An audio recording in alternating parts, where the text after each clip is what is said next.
제레미야 50장 41절에서 46절까지 말씀 묵상하겠습니다.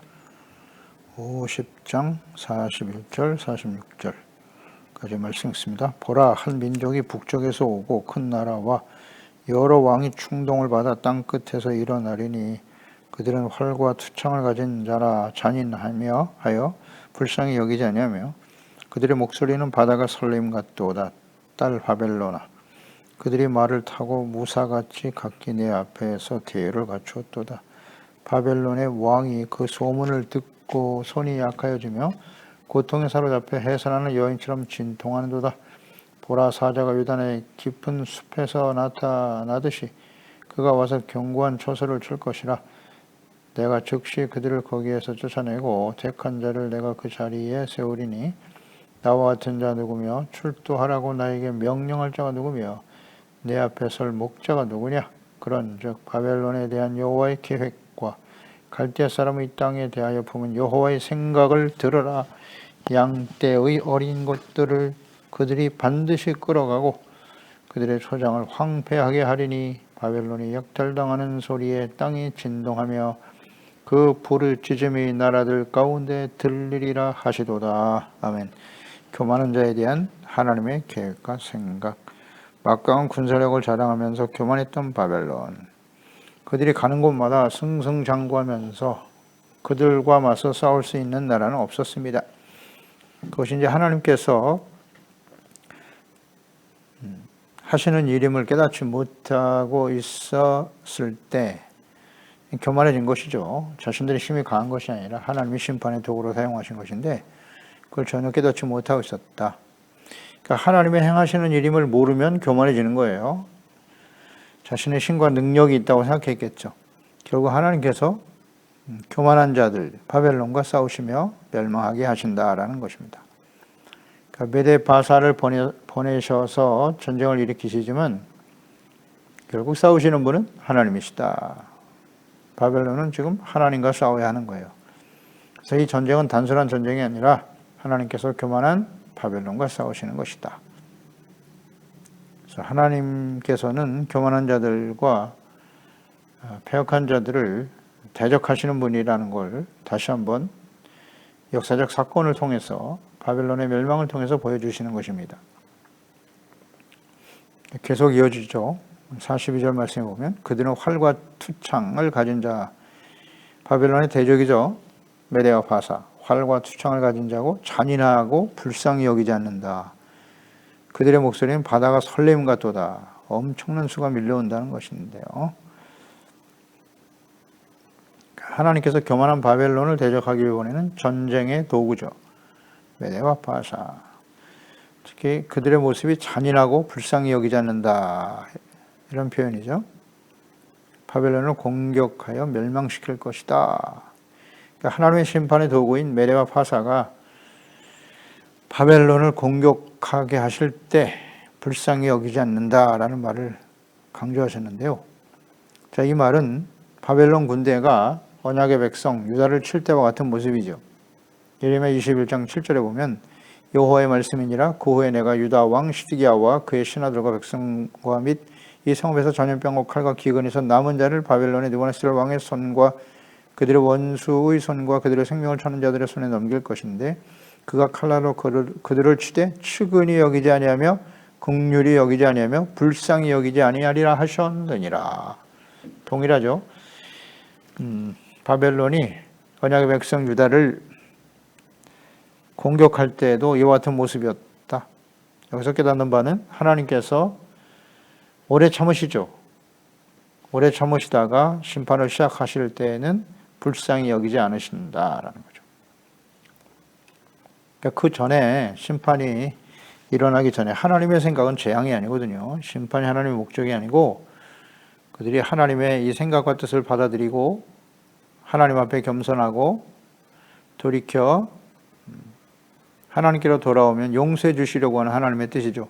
그래서 오래 참아 기다리시는 거예요. 끊임없이 말씀을 보내시면서. 그래도 끝까지 거부하고 돌이키지 않으면 하나님의 공의의 심판이 시작되는데 그때는 긍휼이 없다. 불쌍히 여기지 않으신다는 거예요. 이것이 하나님의 뜻이에요. 오늘 분명하죠. 하나님의 생각과 계획이 이와 같다고. 예레미야 선지자를 통해서 40여 년 동안 죄악된 길에서 떠나 하나님께 돌아와 용서받으라고 끊임없이 외쳤죠. 언약의 백성들 이스라엘. 그러나 거부하고 하나님의 공의의 심판에 직면하게 된 유다. 더 이상 긍휼이 없다. 예레미야 시대에 하나님의 이 말씀이 성취되었고 바벨론에 의해서 그것이 이제 구체화되면서 포로로 끌려가고 고통당하고 있을 때 예레미야 이후에 이제 에스겔 선지자가 나타나죠. 에스겔 선지자를 통해서 포로로 끌려가는 바벨론에 있는 포로되어진 하나님의 백성들에게 이 말씀을 증거했던 선지자죠. 에스겔. 그 에스겔 7장 1절 이하에도 보면 여호와의 말씀이 내게 임하여 이르시되 너 인자야 주 여호와께서 이스라엘 땅에 관하여 이같이 말씀하셨느니라. 끝났도다. 이 땅 사방의 일이 끝났도다. 이제는 그랬죠. 내게 끝이 이르렀나니 내가 내 진노를 내게 나타내어 내 행위를 심판하고 내 모든 가증한 일을 보응하리라. 지금 바벨론에 의해서 멸망을 당하고 포로로 끌려가는 이 모든 일들. 이제는 이라는 말을 썼죠. 사용하셨죠. 내게 끝이 이르렀다. 유다. 하나님의 백성들의 끝이 있다는 거예요. 오래 참으시는데 그 인내의 끝이 있다는 거죠. 그럴 때 이제 하나님의 진노가 일어나게 되는 것이고 행위를 심판하고 가증한 일에 대해서 반드시 보응할 것이다. 그리고 4절에 내가 너를 불쌍히 너가 누구겠습니까? 내가 하나님이 너를 언약의 백성 유다를 불쌍히 여기지 아니하여 긍휼히 여기지도 아니하고 내 행위대로 너를 벌하여 내 가증한 일이 너희 중에 나타나게 하리니 내가 여호와인 줄을 너희가 알리라. 그때야 비로소 하나님이 하시는 일임을 알게 될 것이라는 거죠. 불쌍히 여기지 않고 긍휼히 여기지 않는다. 하나님의 심판이 시작되면 이제는 그랬잖아요. 끝났다. 인내가 끝났다는 뜻이에요. 그리고 에스겔 7장 9절에도 계속 강조되네요. 내가 너를 불쌍히 여기지 아니하며 긍휼히 여기지도 아니하고 내 행위대로 너를 벌하여 너의 가증한 일이 너희 중에 나타나게 할 거야. 나 여호와가 때리는 이임을 내가 알리라. 여호와가 때리는 이임을 알라. 채찍으로 때리신다는 거예요. 때리시는 분이 하나님이라고. 근데 우리는 이 때리는 하나님을 매우 싫어하죠. 말씀으로 때린다. 때린다는 의미가 뭐예요? 책망이잖아요. 돌아오라는 거잖아요. 하나님께. 그러니까 하나님 안에 주의 말씀에 순종하는 사람들에게는 때리시는 하나님과 만날 이유가 없어요. 순종하니까. 그런데 하나님의 말씀과 뜻을 저버리고 죄악된 길을 가게 되면 이 때리는 말씀을 계속 듣게 되겠죠. 듣기 싫은. 때리는 하나님. 그러나 하나님은 때리시는 하나님이라는 거 잊지 말아야 돼요. 긍휼히 여기지 않고 하나님의 인내가 끝나는 날 불쌍히 여기지 않고 그래서 하나님의 진노의 심판이 역사 속에 진행되었고 예수 그리스도를 거부한 하나님의 백성 예수님 당시에 유대인들 어떻게 됐습니까? 로마에 의해서 불쌍히 여기지 아니하심으로 싹 멸망을 하고 마는 거예요. 하나님 완전한 멸망이 끝났잖아요. 예루살렘 성전에 지금 모스크가 서 있고 말이죠. 우상의 제단이 서 있잖아요. 요한계시록 마찬가지요. 인류 역사에 이제 모든 사람들에게 이 하나님의 재앙이 임하게 되는데 인내가 끝나는 거죠. 지금 기다리고 계시는 거예요. 늘 강조됩니다. 우리가 아직 생명이 연장되고 있다는 것은 하나님 앞에 돌아올 수 있는 기회를 주고 계시는 거예요. 기회를 주고 계시는. 이 기회를 놓치면 안 돼요. 긍휼이 없는 심판이 기다린다. 하나님의 뜻이 뭐 어렵습니까? 왜 이런 말씀을 자꾸 듣게 하시나요? 돌아오라는 거죠. 하나님 앞에. 그 죄를 인정하고 자백하고 돌아와 용서받으라는 거죠. 용서받아 하나님과 화목하고 관계 회복, 정체성 회복, 의의 회복, 하나님의 나라의 회복. 어렵지 않죠. 문제는 돌이키지 않는다는 거예요. 그래서 하나님의 진노 앞에 서게 되는 거죠. 예레미야 보세요. 40여 년 동안 외쳤잖아요. 40여 년 동안. 하루 이틀도 아니고. 안 돌아와. 그러면 하나님의 공의가 작동될 수밖에 없다. 그럼 예레미야 시대의 하나님과 이 시대 우리의 하나님이 다를까요?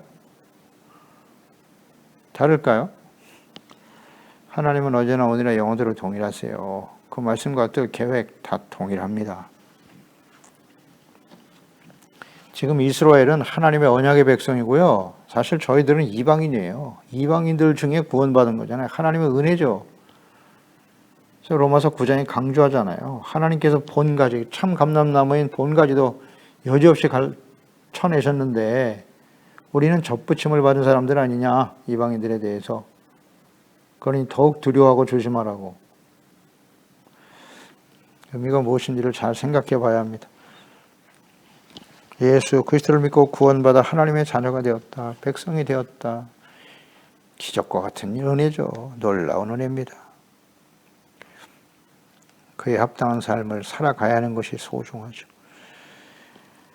43절에 보면 바벨론의 왕이 그 소문을 듣고 손이 약해졌다. 고통에 사로잡혀 해산하는 여인처럼 진통하는도다. 하하, 이 강력했던 바벨론이 말입니다. 강력한 나라, 강대한 나라죠. 군사력을 자랑하였고 교만했던 바벨론이 메데바사의 공격의 소식을 듣고 손이 약해졌다. 두려움에 떨게 되었다는 거예요. 고통에 사로잡히게 되었도다. 두려워하더라. 다니엘서 5장에 잘 나타나 있죠. 벨사살 왕이 어떻게 멸망해 가는지. 그가 멸망한다는 소식을 듣고요. 두려워 떨다가 죽고 말죠. 벨사살. 잘 나타나 있습니다. 그러니까 인간이 아무리 자신의 능력을 강화하고 자랑한다고 해도 하나님의 심판 앞에서는 두려워할 수밖에 없어요. 전능하신 하나님이 하시는 일 앞에 두려울 수밖에 없죠. 전능하신 하나님과 누가 맞서 싸울 수 있겠습니까? 교만한 자의 최후는 이와 같다. 바벨론의 멸망. 요한계시로 연결된다고 그랬어요. 큰 성 바벨론이 무너졌도다. 무너졌도다. 바벨론 무엇입니까? 교만의 상징이라고. 인간의 지식과 지혜와 능력을 자랑하고 엄청난 인간의 지혜와 지식과 과학과 기술과 이걸 발전시켜서 지금 얼마나 교만한 시대입니까? 얼마나 교만한 시대의 시대가. 교만한 자의 최후는 이와 같다. 이와 같다. 역사 속에 계속 반복되고 있잖아요. 이제 우리가 전쟁을 통해서도 묵상되었지만 이 땅에 일어나는 전쟁들, 교만, 인간의 교만에 대한 하나님의 공의의 심판이었다는 거죠. 교만하면 이렇게 되는 거예요. 교만. 칼과 기근과 전염병으로 공의를 행하시는 하나님 앞에 두려워하지 않을 사람은 아무도 없다. 칼과 기근, 전염병 보세요. 인류의 역사 속에 계속되었던 전쟁이 얼마나 비참한지. 하루아침에 그냥 다 쑥대밭이 되는 거예요. 전쟁이 일어나면. 과거에 재래식 무기를 가지고도 그렇게 엄청난 일이 벌어졌는데 오늘날 이 현대 무기를 한번 보세요. 핵무기를 비롯해서 이것이 서로 전쟁이 일어난다면 어떻게 됐습니까? 지구 전체가 다 사라지는 거예요. 이런 일들이 벌어지겠다고 요한계시록에 나와 있어요. 나와 있습니다. 그대로 되겠죠. 기근, 아무리 과학이 발전하고 문화가 발전된 시대이지만 가뭄과 기근은 해결할 길이 없어요. 길이 없습니다. 요즘도 뭐 기근이 처처 일어나고 있죠. 미국 서부 지역의 기근이 심각하다고 하지 않습니까? 여기 홍수가 나서 난리가 나는가 하면 전혀 또 비가 오지 않는 그런 곳도 있단 말이에요. 기상이변이죠. 기근 절대 막을 수 없어요. 막을 수 없습니다. 전염병 우리가 지금 경험하고 있는 바죠. 바이러스 하나 해결할 수가 없어요. 인간의 과학과 의술, 건강, 보험, 건강의료가 이렇게 발달되어 있어도요. 이건 막지 못하잖아요. 그러니까 하나님의 공의를 행하시는 하나님 앞에 사람들은 두려워할 수밖에 없어요. 하나님이 하시는 일이기 때문에. 그래서 두려운 거예요. 인간의 능력을 뛰어넘잖아요. 그러니까 인간의 능력으로 해결될 수 있는 일이라면 두려워할 필요가 없겠죠. 그런데 그게 극복이 잘 안 되니까 두려워하는 거예요. 하나님이 하시는 일인데 두려워할 수밖에 없죠. 너무나 당연합니다. 따라서 이 두려움이라고 하는 것은 하나님과의 관계가 바르지 못한 결과예요. 하나님과 바르지 못하기 때문에 두려움이 찾아오는 거예요. 하나님의 공의 앞에 서게 되니까. 죄를 버리고 용서받으면 하나님과 화목하죠. 의와 평강과 기쁨이 찾아오죠. 사랑 안에서 온전히 이루지 못하였기 때문이라고 그랬죠. 요한일서. 사랑 안에는 두려움이 없다. 그러나 두려움에는 반드시 형벌이 따른다. 두려움은 원인은 사실 죄예요. 하나님과의 관계가 바르지 못하다는 얘기는. 죄악의 본질은 뭐다? 교만과 정욕. 44절에 보라 사자가 요단의 깊은 숲속에 나타나듯이 그가 와서 견고한 처소를 칠 거야. 즉시 그들을 쫓아낼 거야. 나와 같은 자가 누구며 출두하라고 나에게 명령할 자가 누구냐? 내 앞에 설 목자가 누구냐? 하나님이 하신 말씀이네요. 하나님의 공의 앞에 하나님을 대적하며 심판하며 하나님을 대적할 자가 누구냐? 하나님 앞에서 누가 의롭다고 할 수 있겠느냐? 그런 말씀이겠죠.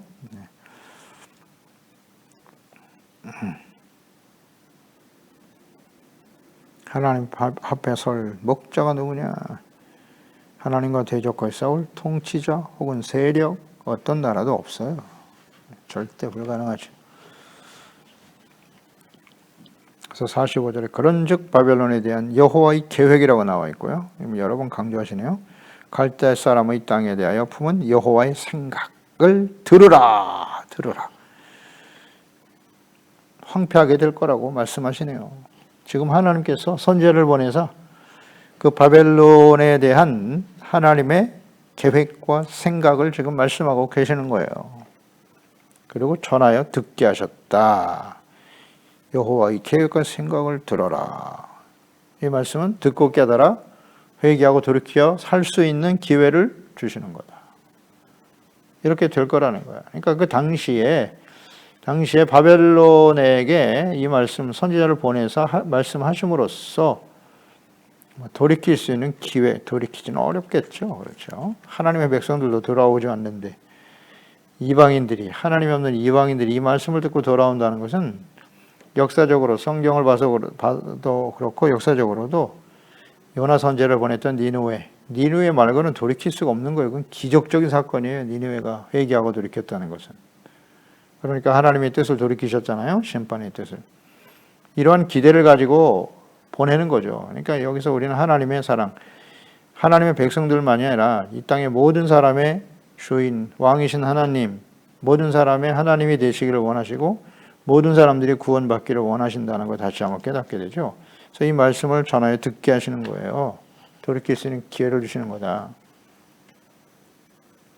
그러니까 이렇게 우리는 보면 되겠죠. 하나님의 계획과 생각, 갈대아 사람들, 바벨론 사람들에 대한 계획과 생각이란 말이죠. 그러니까 이 성경, 하나님의 말씀을 이렇게 기록하여 남기셨으니까 당시에는 바벨론이고 그리고 모든 시대에 모든 사람들에게 이 말씀을 듣게 하신단 말이죠. 하나님의 계획과 뜻이 있다는 거예요. 그렇죠? 이 말씀을 기록하여 남기셨으니까 그러니까 모든 시대의 모든 사람들, 즉 교만한 사람들, 바벨론과 같이 자신의 힘과 능력을 의지하고 자랑하는 교만한 자들에 대한 하나님의 생각과 뜻이 이와 같다는 거고 또 이 말씀을 듣고 돌이킬 수 있는 구원받게 하실 수 있는 기회를 주시는 것이다. 이것이 하나님의 계획과 생각이에요. 그래서 하나님의 아들 예수 그리스도를 보내실 때도 예수님을 보내신 하나님의 계획과 생각은 무엇입니까? 그 예수 그리스도를 믿고 받아들여 죄사함 받고 용서받으면 회개하라 천국이 가까이 왔느니라. 하나님의 나라로 하나님의 다스림을 받는 하나님의 나라 가운데 살다가 영원한 천국으로 인도하기 위해서 예수님을 보내신 거예요. 그러나 그것을 거부하면 어떻게 된다? 심판이죠. 심판입니다. 그게 하나님의 계획과 생각이에요. 이런 생각과 계획과 뜻이 성경 전체에 나타나 있는 거예요. 어렵지 않아요. 그러니까 이 하나님의 계획과 생각을 들으라가 중요해요. 그래서 들어야 된다고요. 하나님의 말씀. 듣는다고 하는 것은 그냥 단순히 듣는 것뿐만 아니라 순종까지 포함돼야죠. 듣고 믿어 순종하라. 이것이 들으라고 하는 뜻이에요. 쉐마. 들어라. 청종하라. 신명기 6장 3절 이스라엘아 듣고 삼가 그것을 행하라. 그리하면 조건절 내가 복을 받고 내 조상들이 하나님 여호와께서 내게 허락하신 같이 젖과 꿀이 흐르는 땅에서 내가 크게 번성하리라. 아멘이죠. 듣고 행하라예요. 청종. 신명기 26장 17절 내가 오늘 여호와를 내 하나님으로 인정하라. 하나님으로 인정. 이건 인정을 강조하셨네. 또 그 도를 행하고 그의 규례와 명령과 법도를 지키며 그의 소리를 들으라. 이 말씀에 잘 나타나 있네요. 그러니까 하나님의 도, 하나님의 생각과 계획이잖아요. 하나님의 말씀이고요. 말씀 속에 잘 나타나 있죠. 그의 규례와 명령과 법도를 지켜라 그랬잖아요. 그의 소리를 들어라. 듣는다고 하는 것은 지켜 순종하는 것이고 이것은 곧 하나님 여호와를 내 하나님으로 인정하는 것이다. 아멘입니다. 그러니까 하나님의 말씀을 듣고 지켜 순종하지 않는다는 것은 듣지도 않거나 혹은 듣고도 지키지 않는다고 하는 것은 하나님을 인정하지 않는 것이다. 예, 늘 강조되잖아요. 하나님의 말씀을 듣고 불순종하는 것은 하나님을 멸시하는 겁니다. 하나님의 존재 자체를 인정하지 않는 거예요. 아무리 우리가 입으로는 하나님의 이름을 부르고 주 예수 그리스도의 이름을 외치고 있지만 그 말씀을 듣고 지켜 행하지 않으면 그것은 하나님을 혹은 예수님을 우리의 삶의 주인으로 그리스도 나의 왕이고 제사장이시고 참 선지자요 진리의 말씀이라는 것을 인정하지 않는 거예요. 이 말씀이 아주 명확하게 정리되어 있네요. 우리는 어떻습니까, 여러분? 그래서 예수님께서 마태복음 7장에 주여 주여 하는 자마다 다 천국 들어가는 거 아니야. 내 아버지의 뜻대로 행하는 자라에 들어간다. 행함이 없는 믿음은 죽은 믿음이다. 그러니까 주님의 말씀을 듣고 지켜 순종하려고 하는 사람들이 하나님의 아들들이고 그리고 말씀을 듣고 자신의 죄를 깨닫고 돌이켜 용서받고 겸손한 사람들, 그런 사람들이 하나님의 나라의 백성들이겠죠. 빌립보서 4장 9절 너희는 내게 배우고 받고 듣고 본 바를 행하라. 그러면 평강의 하나님이 너희와 함께 계시리라. 아멘. 신명기 말씀과 일맥상통하는 말씀이죠. 하나님의 뜻이 같아요. 귀 있는 자는 들을지어다. 누누이 강조하셨죠. 누가복음 8장 4절 이하에도 예수께서 씨 뿌리는 비유를 말씀하셨죠. 씨를 뿌리는 자가 씨를 뿌리러 간다. 길가에 떨어지고 근데 공중에 새들이 먹어버렸대요. 바위에 떨어지기도 하고 습기가 없어 말라버렸다 그랬고 가시떨기에 떨어지기도 한다. 기운을 막았다. 더러는 좋은 땅에 떨어져서 떨어짐에 100배의 결실을 하였다. 그러면서 하실 말씀이 이 말씀을 하시고 외치시되 들을 귀 있는 자는 들을지어다. 이 의미를 잘 몰랐죠. 그래서 제자들이 묻지 않습니까? 이게 무슨 뜻인지. 하나님의 말씀에 대한 태도, 말씀을 듣는 사람들 중에 길가, 돌밭, 가시떨기, 좋은 땅이 있다는 거죠. 1, 2, 3번은 다 열매를 맺지 못한다는 거예요. 좋은 땅, 착하고 좋은 마음, 온유하고 겸손한 마음으로 받아 인내하며 결실하는 자니라. 말씀을 듣는다는 게 무슨 뜻이에요? 듣고 순종하는 것이다. 순종하려고 하는 의도가 있어야 돼요. 계속 강조됩니다. 말씀을 듣고자 하는 목적. 우리가 예배드리고 하나님의 말씀을 듣는 목적이 무엇입니까? 나의 욕망과 소원과 뜻을 이루기 위해서? 내가 원하는 말씀을 얻기 위해서? 아닙니다. 책망과 교훈, 바르게 함과 의로 교육하며 하나님의 사람으로 온전하며 선을 행할 능력을 갖추게 하기 위해서 성경은 기록됐다.